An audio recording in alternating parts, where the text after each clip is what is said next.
Imagine being a child whose biggest concern was whether your clay doll still had enough beads to wear, and then suddenly finding out that your parents have offered you to the gods. Not because divinity whispered your name in the night, but because they couldn't afford to marry you off properly. Because in ancient Mesopotamia, when your family lacked a dowry, or when you simply had the misfortune of being born after an older sister, you were sometimes taken to the temple and told this was destiny, that Inanna had chosen you, though the truth was far less mystical and far more brutal. It was economics disguised as spirituality, desperation disguised as holiness, a child's life rewritten under the veil of incense smoke. And this is where the horror begins. Not with violence in the night, but with your own parents delivering you into a system that saw your body as an asset, your existence as a resource, your future as property. The temple of Inanna, accepting all sacrifices, from livestock to unwanted daughters, turning them into sacred vessels with no say in the matter. And the moment you cross that threshold, your name is stripped away. Your linen dress is replaced with ceremonial cloth, your tears are ignored, and the smiling priests tell you that you should be honored, that you now represent divine femininity. But if you listen closely, you can hear what it really means. You have lost ownership of yourself. You have entered a world where every gesture is dictated, every breath is judged, and where the word sacred is less about transcendence and more about control. So when we talk about temple prostitution in Mesopotamia, we are not talking about a glamorous mystical calling. We are talking about the systematic conversion of girls into tools of ritual theater, economic exploitation, and political spectacle. And that is why tonight's story matters. Because to understand how ancient societies justified this cruelty is to recognize patterns that echo through history, where institutions have always found ways to disguise exploitation as duty, obedience as piety, and suffering as honor. The initiation into temple life was not a gentle welcome, but a deliberate breaking down of everything you once were, beginning with fasting that left you dizzy and weak, followed by chants in a language you barely understood, words repeated until they lost meaning and became nothing more than sounds your body mouthed out of fear of punishment. Then came the sacred bath, which should have been cleansing, but in reality was a cracked basin filled with river water that carried more disease than divinity. And you were told this was purification, even as the smell clung to your skin. Afterward you were wrapped in a stiff linen cloth that scratched at every movement and proclaimed it was the uniform of holiness, though it felt more like a costume for a role you hadn't auditioned for. And from that moment on, you were no longer yourself, your name discarded, replaced with titles that sounded poetic, but really served to erase your individuality and replace it with a generic symbol of service. And the priests, with their hollow eyes and tight smiles, told you that your body was now the temple of the goddess, a phrase that sounded beautiful until you realized what it truly meant, that your body was now communal property, that boundaries were dissolved under the banner of devotion, that you were expected to exist not as a person but as an offering. And this is where the psychological manipulation began. Because by dressing cruelty in sacred words, they made it harder to resist, harder to see the exploitation for what it was. You were told to be proud of the goddess choosing you, but no one asked if you wanted to be chosen, no one asked if you wanted to give your life away. And when you tried to cry, you were scolded for disturbing the blessed silence, reminded that tears were not permitted, as if even grief had to be surrendered. And what makes this moment so chilling is that it worked. That countless girls over centuries were reshaped into vessels under this same ritual process, stripped of names, stripped of dignity, stripped of autonomy, and convinced that their suffering was not just acceptable but divine. a trick of language and ritual so powerful that it kept the system alive for generations. And when you lay on your mat that first night, surrounded by other girls, the air heavy with incense and regret, you understood that what had just begun was not a spiritual journey, but a life sentence in service to gods who never spoke, priests who never listened, and a community that believed your silence was holiness. The first lessons of temple service were not about enlightenment or communion with the divine. They were about labor, endless and exhausting labor disguised as sacred duty.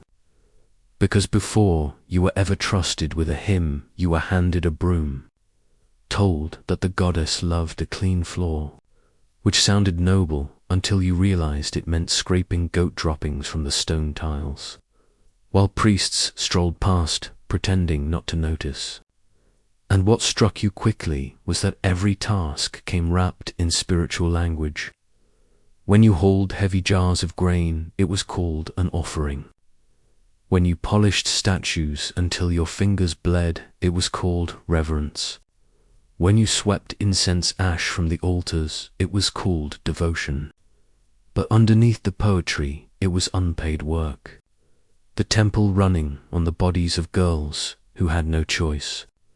And if you dared to complain, you were reminded that service itself was the blessing. That toil was holiness, as if exhaustion were a sign of divine favor. And this is one of the oldest tricks in history, the rebranding of exploitation as honor, where those at the top eat the offerings and those at the bottom are told their reward is invisible. And as you stumbled through endless chores, the truth set in. The temple was not a sanctuary, it was an engine, a bureaucracy of ritual and profit, where faith was the mask and girls were the fuel. So when the sun set and you collapsed on your mat beside others, the air thick with sweat and incense, you realized that holiness wasn't about touching the divine. It was about surviving another day of labor without collapsing. And in that realization, the temple's cruelty became clear. They weren't just taking your body for rituals. They were reshaping your very sense of worth, convincing you that obedience and exhaustion were the same as purity, teaching you to mistake servitude for sanctity, a confusion that would haunt you long after the broom was gone, when the sweeping and hauling had worn you down just enough to stop asking questions. The temple announced it was time for training, a word that sounded like education but in practice was choreography. Because what they wanted was not your mind but your body rehearsed into shapes that could be labeled divine. So you were drilled in, walking in endless circles, balancing jugs on your head until your neck burned, bowing in rhythm to chants that made no sense, and learning fertility gestures that were supposedly sacred but looked more like a mix of shrugging, stretching, and flinching, while elders nodded solemnly as if your awkward sways carried cosmic meaning. And what unsettled you most was how little explanation came with it when you asked how the goddess moved. You were told to simply move, like Inanna, which was profoundly useless, advice given that no one agreed on what that meant. But still you danced because refusal meant punishment.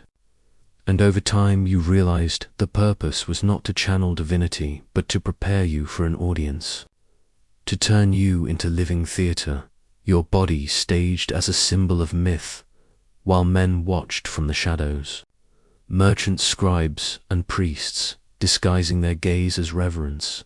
And then the deeper truth was revealed, that the so-called sacred sexual rites were not metaphorical, not poetry, but transactions, where men handed over barley to the temple and were rewarded with you, where your body became the medium of blessing and barley became the currency of holiness. And this was the moment when all illusions fell away, because you saw clearly that what was happening was not divine mystery but an economy dressed in incense. Your life reduced to spectacle and transaction. Your consent erased beneath chants about fertility and abundance. And if you dared to resist, you were told it was the goddess's will, as though a goddess who demanded barley as payment could ever be worthy of worship. And this is where the cruelty cut deepest, because the rituals demanded not only your body, but also your performance of joy, forcing you to sanctify your own exploitation, to smile as if blessed, to chant as if uplifted, to move as if inspired, while inside you shrank smaller and smaller, the real you dissolving into the mask they had created. If private rituals stripped away your dignity in silence, the festivals destroyed it in public, because these were not solemn observances but community spectacles, loud, chaotic events where every sacred act was staged for an audience that treated you less like a priestess and more like entertainment. So during the festival of Inanna's descent, you were told to remove 7 layers of clothing as you walked down 7 temple steps, each layer meant to symbolize the goddess's journey to the underworld, but in reality, it was a ritualized strip before an eager crowd. Children munching roasted locusts, while merchants jostled for a better view.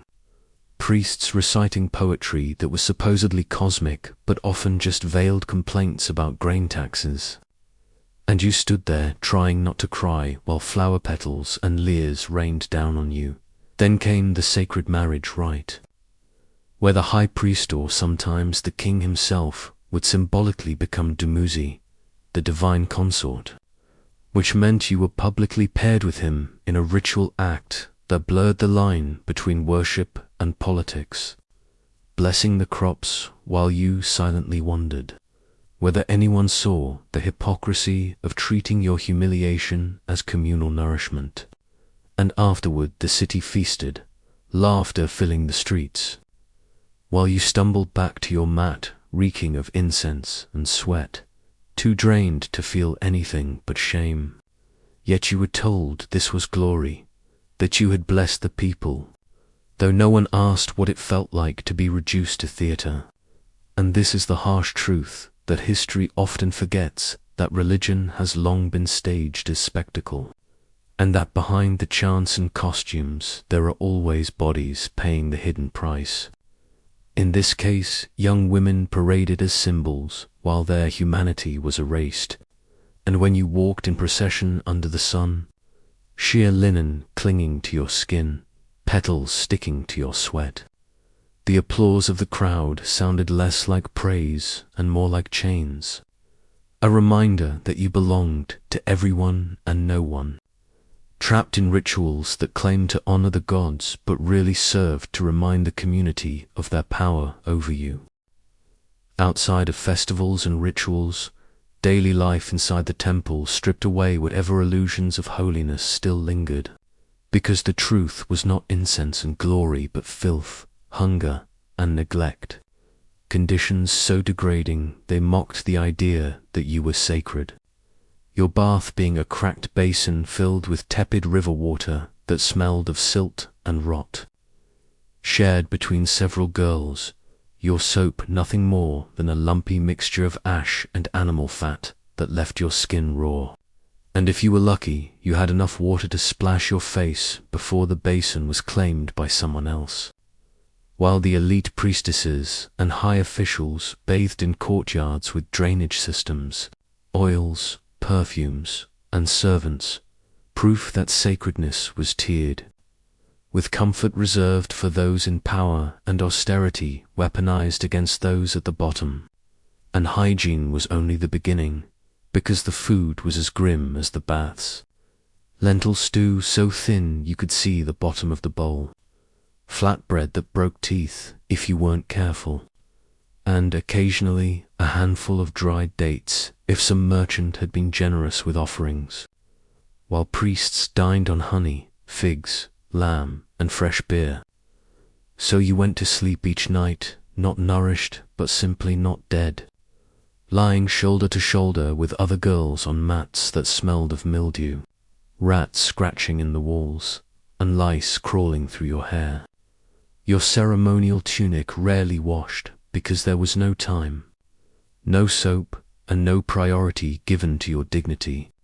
So you itched constantly, hiding the sores with forced smiles when duty called. And yet somehow you were expected to step into the ritual chamber and appear radiant, divine, untouched, because the lie had to be maintained. The illusion that you embodied purity even while your body bore the marks of neglect.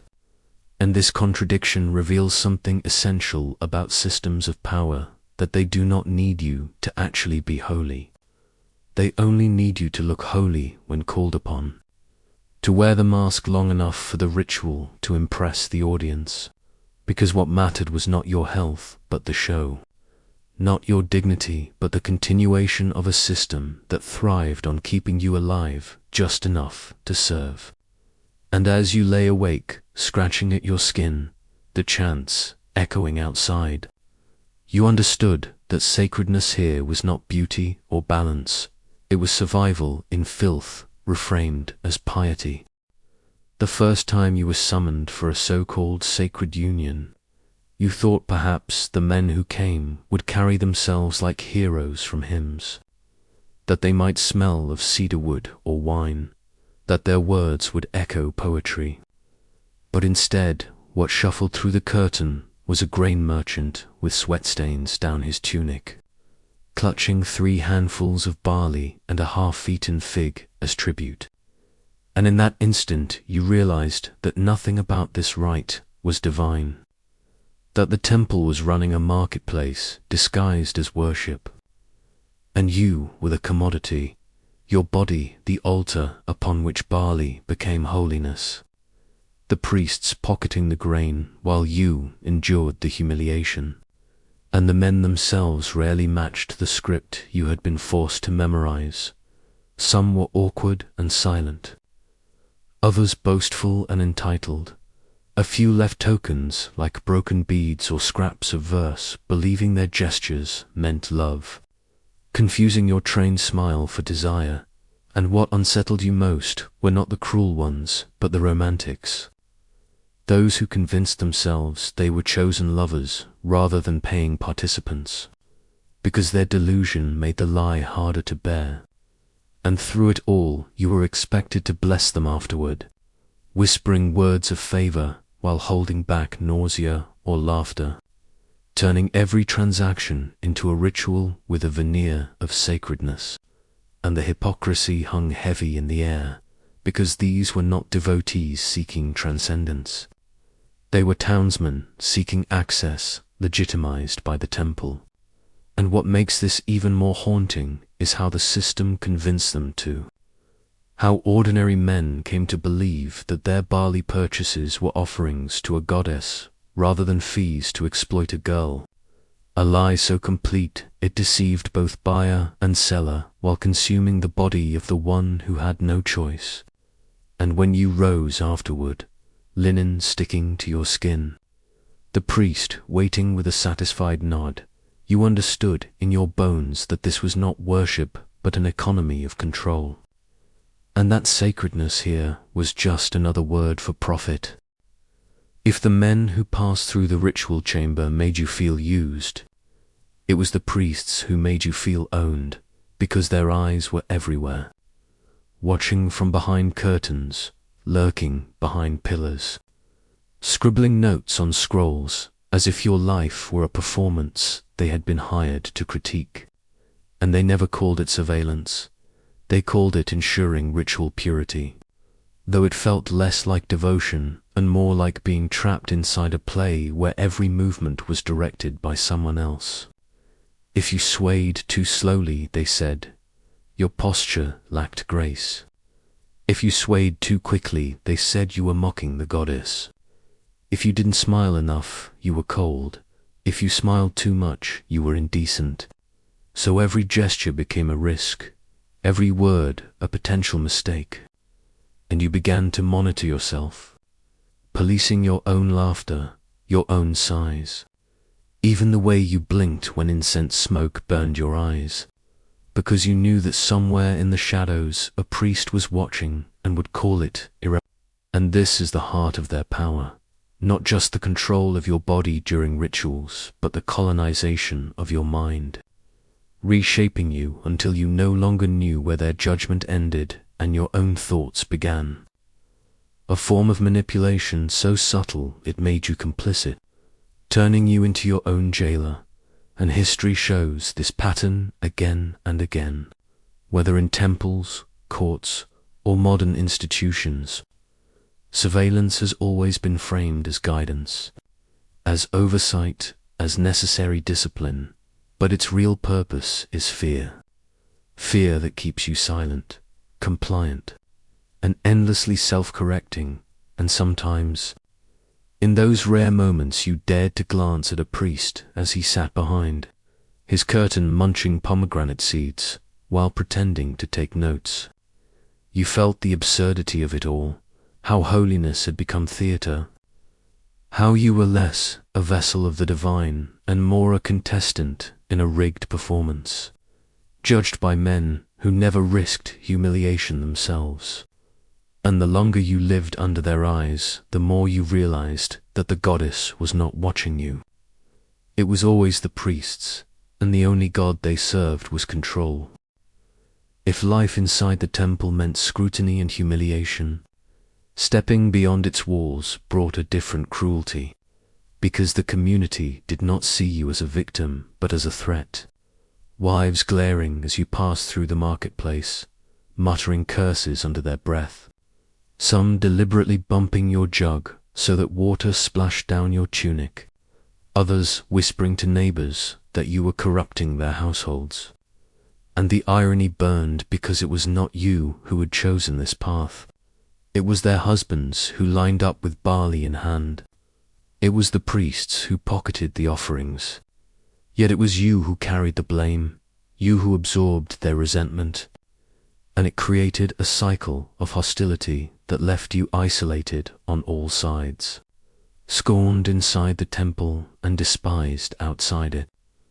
A pariah wrapped in linen that everyone claimed was holy but treated as dirty. And the saddest part was that many of those wives had once been in your place. Former temple women married off when their youth was deemed finished. And perhaps that was why their anger burned so hot, because seeing you reminded them of their own past, a wound they had tried to bury, so instead of solidarity they gave you scorn. A cruel trick of patriarchy turning women against one another, making rivals out of those who shared the same pain, ensuring no rebellion ever united you, only division. And as you walked home with your head lowered, the weight of eyes on your back, you realized that society had given you no space to be human, not inside the temple and not outside, that you were trapped in a role no one wanted to acknowledge. Convenient as a scapegoat, but inconvenient as a person. And this hostility reveals a timeless truth, that when a system exploits someone, it also teaches the community to blame the exploited rather than the exploiters, to turn their resentment sideways instead of upward. And that is how the temple stayed untouchable, because the anger of the people was aimed at you, never at the priests who orchestrated it all. For all the grand talk of serving the goddess, the temple's economy told the real story, because while priests collected grain, livestock, honey, and even silver from worshippers, you received none of it. Your stomach filled with watery stew and stale bread, while storerooms overflowed with offerings you would never taste. And when you dared to ask why the goddess's servants were left hungry, you were met with a sermon, told that Inanna herself would reward you with invisible blessings, that spiritual favor mattered more than material comfort, as if you could eat faith or mend torn sandals with divine light. And here lies the hypocrisy at its sharpest, because the temple was not poor, it was wealthy, an empire within an empire. Yet the very women whose bodies generated its revenue were denied wages, forbidden even from weaving or fortune-telling on the side, punished if they tried to supplement their survival. And this is exploitation in its purest form, the separation of labor from reward, where your work enriched others while you were left with scraps. A system so efficient it didn't even need chains. Just hymns that told you poverty was piety, that hunger was holiness. And what makes this particularly chilling is how familiar it feels across history. How often institutions ask the powerless to sacrifice in the name of honor while those at the top feast. And every time you saw priests weigh barley with satisfied smirks, you knew exactly what sacredness meant in practice. It meant profit for them and deprivation for you.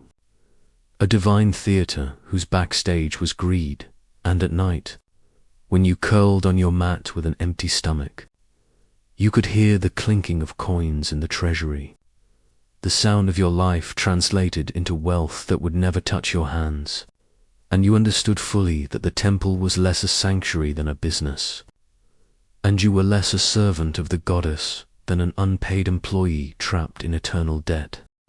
So when we strip away the romanticized language and the layers of incense smoke, what remains of temple prostitution in Mesopotamia is not holiness, but exploitation, a system that took unwanted daughters and transformed them into sacred property, where labor was rebranded as devotion, where humiliation was reframed as ritual, and where profit hid behind the mask of piety. And what makes this history so unsettling is not just the cruelty itself, but the patterns it reveals. Because exploitation has always thrived under disguise, whether as religion, tradition, or duty, always demanding obedience while denying humanity. And the tragedy of these women is that their voices were silenced for centuries, written about by scribes who called them sacred while ignoring their suffering. Remembered in myths but erased as people, yet their story still matters, because it forces us to confront uncomfortable truths about how power operates, how institutions justify control, and how communities turn victims into scapegoats. And perhaps the most haunting lesson is that these patterns never truly vanished, they just changed costumes, resurfacing in new systems where the powerless are told their suffering is noble, where labor is praised but not rewarded, where silence is demanded in exchange for survival. And if we allow ourselves to see these echoes clearly, then maybe the story of the temple prostitute is not just a tale of the past, but a warning, urging us to ask harder questions about the present, to recognize exploitation no matter how beautifully it is dressed, and to ensure that no girl in any time or place ever has to mistake chains for sacredness again.